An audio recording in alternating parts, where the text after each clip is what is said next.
And I think we're going to have this long conversation. I've flown across the country, and 20 seconds in, he goes, I mean, literally, I'm talking to the GM about something, and he leans to the edge of his seat and goes, so do you want to play football?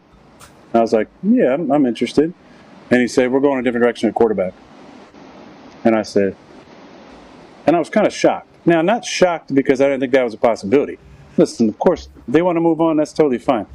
But shocked because I just flew across country. You could have told me this on the phone. If we weren't even going to have a conversation, and this is verbatim exactly how it happened. So I said, huh? And he goes, we just want to know how you want it released, the messaging. And I said, verbatim, I don't give a shit about the message. What's up, guys? So week 1 of the 2025 NFL season just dropped a banger with Aaron Rodgers, the future Hall of Famer, facing his old team, the New York Jets, in a revenge game for the ages. Rodgers torched his former squad and answered the ultimate disrespect from Jets head coach Aaron Glenn. So picture this, Rodgers, a 4-time MVP, gets shown the door by the Jets after 2 rough years, a 2023 Achilles tear, and a 5-12 record in 2024. New head coach Aaron Glenn had Rodgers fly cross-country in February 2025 just to tell him that he was not wanted. Talk about being cold. Glenn bet on Justin Fields instead, thinking Rodgers at 41 was washed, but big mistake. A lot of football fans were buzzing, calling it a slap in the face to a legend.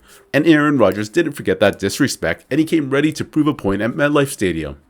You spoke about the meeting with Aaron Glenn on McAfee a few months ago. Beating him, is there significance in that, since he basically told you to your face that he didn't think you were right for that team?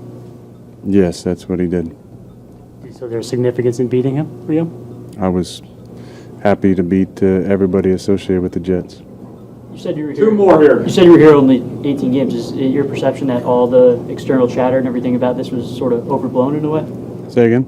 Like the chatter about you coming back to MetLife and playing the Jets? No, it wasn't overblown. I mean, the excitement that we had back in 9/11/23, running out on the field, I mean, the energy definitely felt different week 1 today. I think anybody who was there can feel that there was a major difference. And then to have the season taken away like that, then to battle back and have a rough season last year. Like I said this last week, I gave as much as I could to the team, and it didn't work out. I didn't have any hard feelings about it not working out. Now, I didn't maybe appreciate the way that it went down in the end, but that's in the past, and we're 1-0. Aaron, you've been consistent. This was just week 1, but your whole career going back to high school was really about overcoming slights and doubts, and the league puts you... You already wrote about it there. The league puts you in this building for a reason today. So you did not feel any extra significance to beating the team that let you go? I love beating everybody. So it doesn't matter who it is. I really only played 18 games here. So I was actually talking to Brees about that pregame. He said, how's it feel? I said, honestly, I was here for 2 years, but it doesn't come close to how it's going to feel playing Green Bay, because that was 18 years of my career. So it was nice to win, especially, hearing some of the cat calls out there, and the boo birds.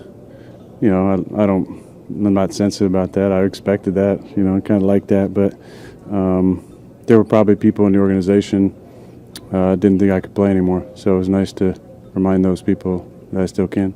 So Aaron Rodgers, as a Pittsburgh Steeler, lit it up against his former team, the New York Jets. He recorded 22 of 30 passes for 244 yards, 4 touchdowns, 0 picks, leading a thrilling 34-32 comeback win. The man was surgical, dropping dimes to DK Metcalf and outshining Fields, who showed promise but couldn't match Rodgers' clutch factor. And after the game, Rodgers taunted Jets fans, calling for more boos, and took a shot at the organization, saying, "I was happy to beat everybody associated with the Jets."